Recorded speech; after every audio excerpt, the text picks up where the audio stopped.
All right, hello everybody, and welcome again to another episode of The Big Three on CPA TV. My name is Mihir Torsekar, and as always, I am joined by fellow senior economist at CPA, Andrew Rechenberg. Together, we're going to talk to you about the big three topics happening in trade that are on our mind this week. But before we get to the episode, as always, we like to give you a quick preview, a snapshot of the topics that we're going to be talking about today. So I'm going to kick it over to Andrew to talk about the first two topics, and then I'll round out the last topic. For the first topic this week, we have two new Section 301 investigations that were launched by the Trump administration.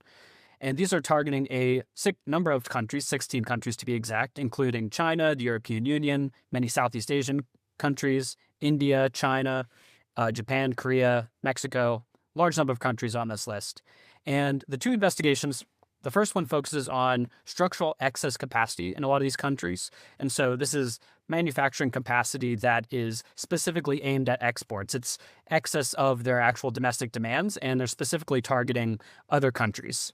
And the second one of these is focused on forced labor. And I think the excess capacity investigation will be particularly important, especially given our relationship with China. And this is a key design actually behind China's economy, that the structural excess capacity is baked in at around 30 to 50% excess capacity in a lot of these sectors. So I think this will be a great indicator for our future relationship with China. And we'll also be digging into the possible delay of the U.S.-China summit and what that means for both these investigations and our trade relationship generally. For the second topic this week, we have the January trade data numbers. And in January, we're actually seeing a somewhat significant improvement in our trade deficit overall.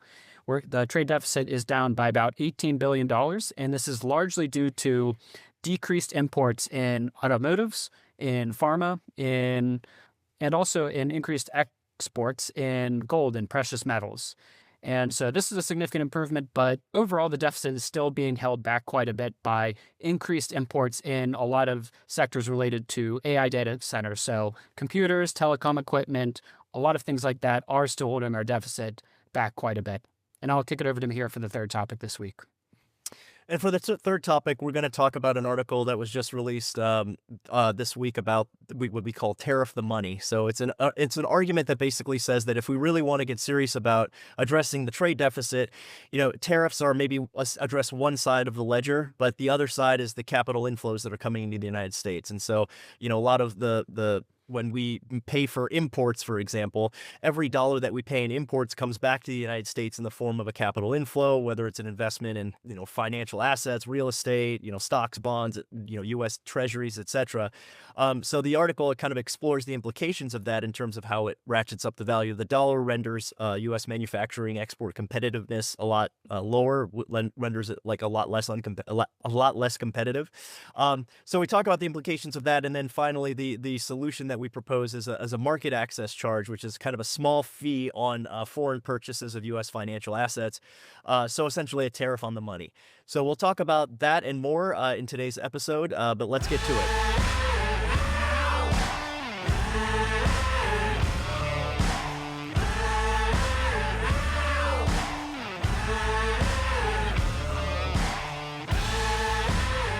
So the first topic on the agenda today is talking about the two recent investigations under the Section 301 of the Trade Act of 1974 that were released earlier this week. One on excess capacity and one on forced labor. Andrew, why don't we kick it over to you? You tell us your thoughts up front here.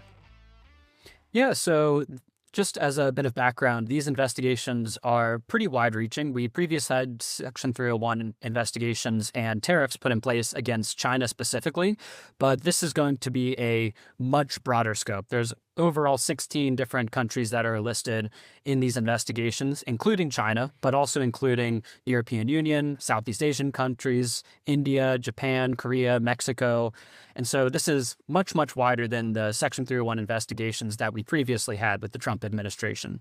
And also of importance, this is two separate investigations looking at two separate issues. One is that structural excess capacity in a lot of these economies where their production exceeds their actual demand, driving a global oversupply. And really the goal of this oversupply is to force prices so low that it forces U.S. businesses or European businesses, or particularly from China, wherever they're targeting at the time, out of business so that these Chinese companies can gain market share.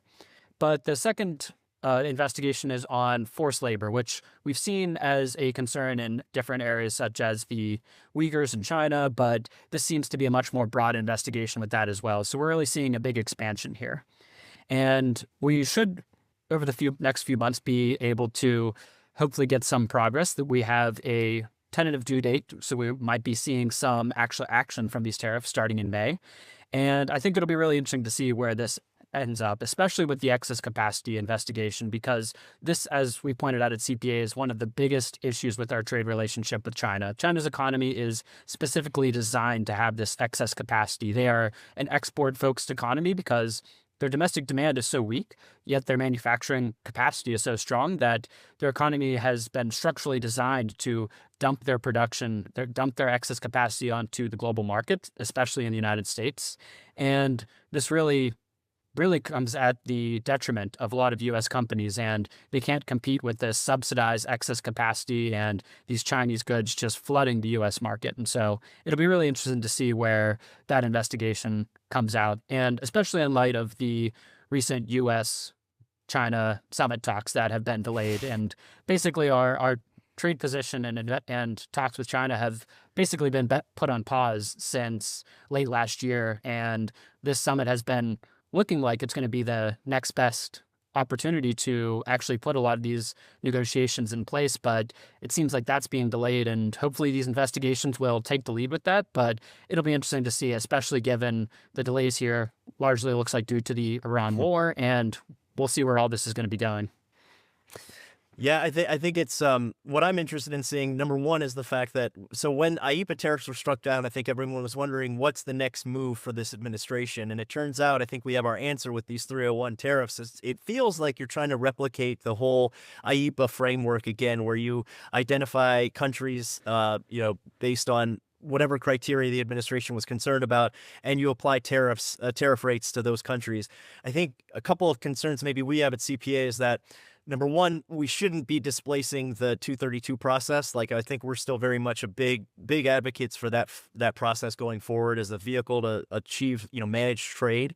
But also, I mean, I guess my personal thought on this is that, are we going to create the same sort of tariff arbitrage opportunities that existed under maybe the IEEPA framework, or even the pre-IEEPA framework, where you had some countries with a more favorable tariff jurisdiction than others, then just transshipment comes from, and you're just readjusting trade flows, and you're really not changing the narrative here. And ultimately, if we're just going ad valorem tariffs for everything, we know that there's a whole lot of opportunities for fraud, customs undervaluation, invoice fraud. The 232 is really nice because it allows you to look at industry and sector by sector, product by product, and be able to say, okay, we're going to use compound tariffs here, specific tariffs here, and it gives you more agility when it comes to negotiating some of these challenges in the trading space that we've incurred. So yeah, those are kind of my big concerns up front. So yeah, like to your point, I think it'll be interesting to see where we come down on this. If I would love to be able to see what kind of findings this investigation comes out with. And I will say, in contrast to the IEEPA framework, the 301 tariff structure is more enduring. It's statutorily, enshrined. And because there's an investigation associated with it, perhaps there's a little bit more credibility attached to the findings. So maybe this gives them a chance to kind of correct what they sort of correct whatever, I guess, challenges were associated with the IEEPA framework. Why don't we turn over to the second topic for this discussion here today, on the latest trade data. Why don't you run us through what your thoughts are on that? Yeah, so it was a really interesting month for the January trade data that was released recently, and we saw the goods and services trade deficit was $54.5 billion in January, and this is down month to month compared to December by about $18 billion. And so this is a significant improvement in the trade deficit, and I think there are a lot of interesting trends that we can see when you dig into the specific sectors within this deficit.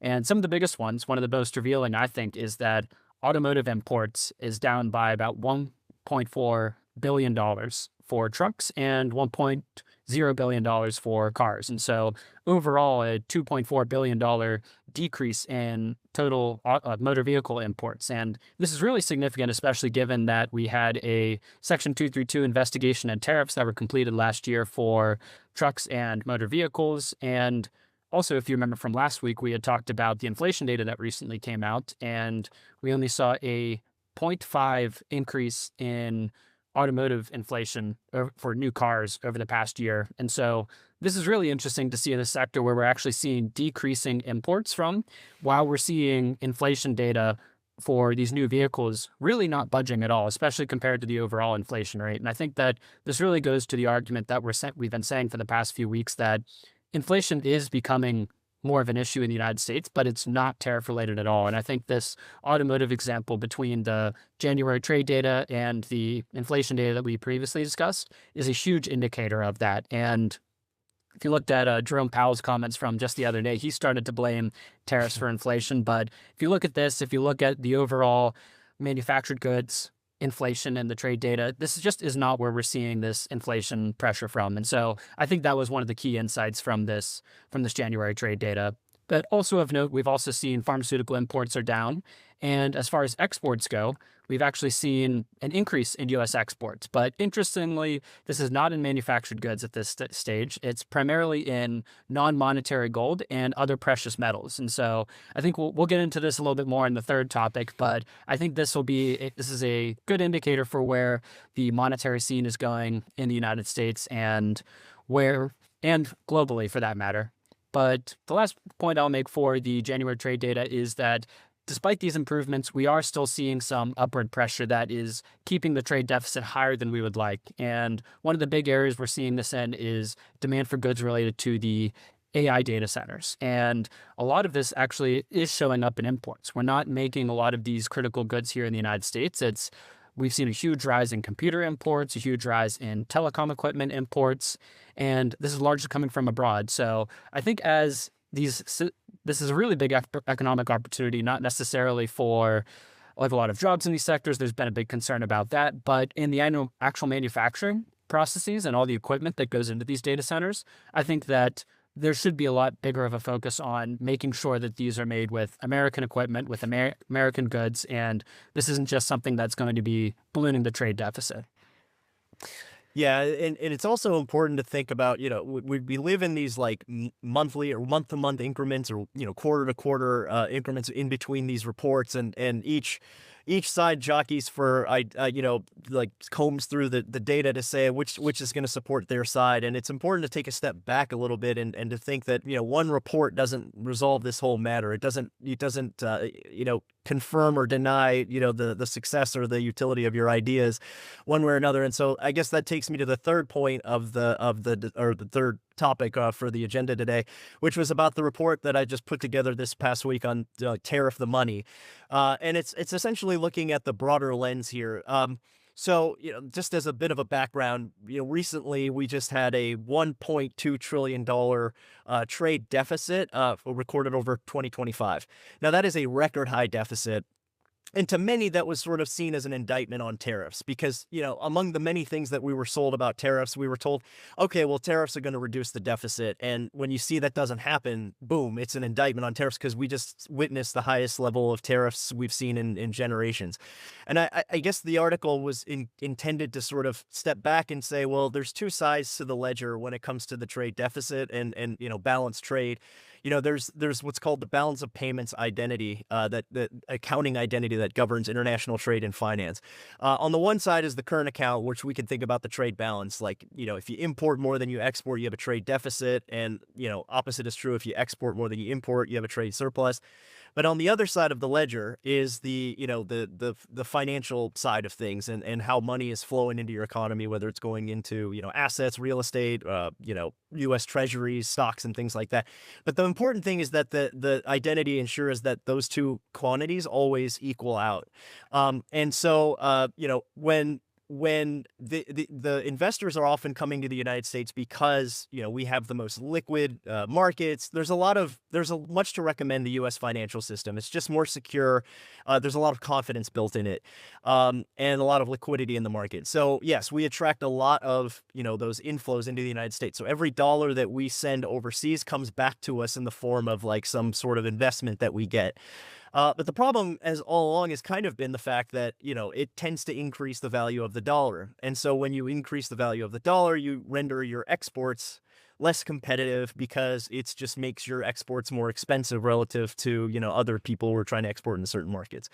All that to be said, under that framework, we talk about tariffs address the current account.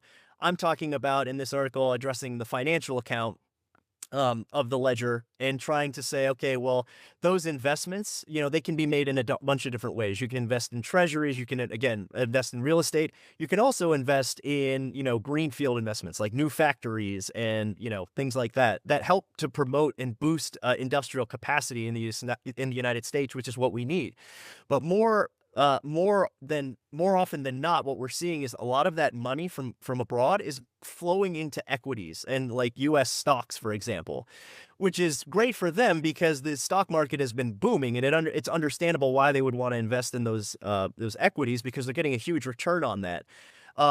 Now, if you just look at the big picture of what that means, well, if you're invested in the stock market, things are going well for you. But for most of Americans, I think like 90% of Americans, maybe something like that, are not invested in the stock market. So those returns are going to foreigners, and they're going to the wealthiest people in this country. It's not redounding to the middle class and the people who need it the most, really. So anyway, the punchline of this report was just to talk about a market access charge. And this is something at CPA we've written about before.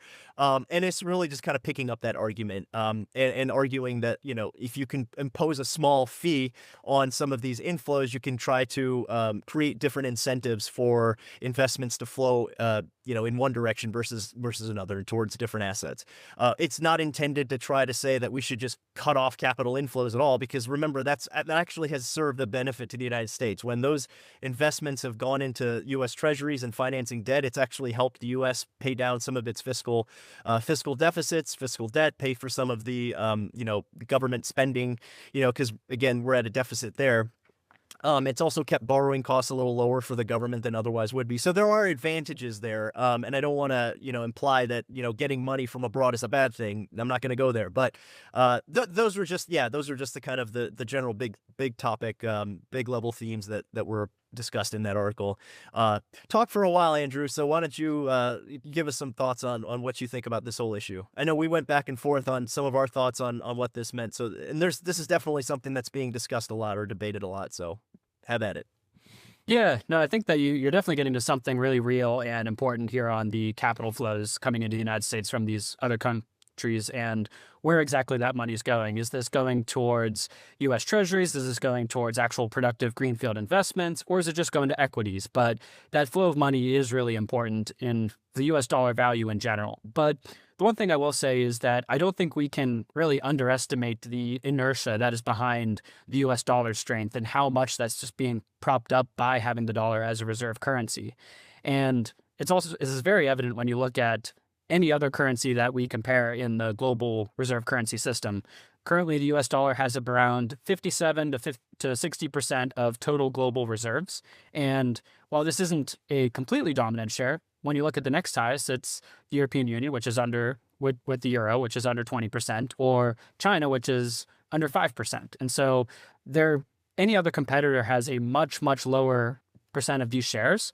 And when you also look at foreign FX transactions, just total, the dollar is 90% of all of those transactions. And so the dollar has this huge dominant structural role in global finance, and it's a very difficult force to overturn. And I think that really the main consequence of this is that there's this inherent upward push of the U.S. dollar over time, just by virtue of it being so ingrained in the global financial system. And this is really something that's difficult to counteract, and it is a structural force on our trade deficit. if you have a higher value of the US dollar, your imports are cheaper. So it gives a little bit of a competitive edge to any foreign manufacturers. And it also makes your exports less competitive in the world globally because the US dollar it has a propped up value. And so I think it's not something that is easy to change over time, but I do think that we are seeing some gradual diversification of the dollar, especially given recent geopolitical trends. There is this huge inertia behind the US dollar being the reserve currency, but especially given the financial sanctions against Russia, there was about $300 billion in Russian assets that were seized post 2022. And this had really triggered a diversification away from the dollar as people became worried about it being a geopolitical risk. We saw increased gold buying, which I thought was really interesting seeing in the January trade data, as we talked about in the second one. That was one of our number one export increases wasn't manufactured goods, but it was non-monetary gold and other precious metals. And so I think we are seeing this increased demand for diversification away from the dollar. But I also think that this is going to really manifest more quickly in different trade settlements. So if China and Brazil are doing a trade agreement or doing trade, it'll be less denominated in US dollars. I think that's where we're going to start seeing this trend first. And then gradually over time, we're going to start seeing it in the actual reserve holdings of a lot of these countries. And so I definitely see a lot of these trends happening. It'll also be interesting to see what different effects the war in Iran is having over these different financial mechanisms, whether the US dollar is seen as a safe haven or if it triggers more diversification. I think it's still really early to tell what's going to be happening there. But I think that it's going to be really interesting to see how all these major geopolitical changes are going to be affecting the dollar value, which in turn affects our trade position in the world as well. So hopefully our discussion about the current account and the balance of payments didn't bore folks, because that's always a tough topic. It's always hard to know how much depth to go into. True story, when I was in college, when we were learning international finance, this was one of the toughest topics for me to get my head around. It's still something that's like a challenge. It's not the easiest thing to understand. I think maybe that's partly why we don't hear as much. I mean, I know, maybe back in 2019, the Baldwin, I think it was Baldwin and Josh Hawley did a bill on a market access charge. But that was, to my knowledge, one of the first times where we've actually seen this, trickle down to the legislative side of things, where they were talking about addressing the capital side of the balance of payments and the effect on the dollar and all those things. So at least there is some traction, some momentum that was built up a while ago. But yeah, I think in general it is kind of hard to wrap our heads around. But hopefully that we can, hopefully the segment was helpful to folks in understanding it. Hopefully the article will be helpful. And I know that there's a lot of other information that we've put up on the CPA's website that can help further drive the discussion, help inform people even better. But you know what? I think we've covered a lot of ground, like always, Andrew. It was a really good show, I think. Hopefully, we'll be able to see you guys again next week. Same theme, big three topics on the agenda. But until then, we'll see you next week. Take care.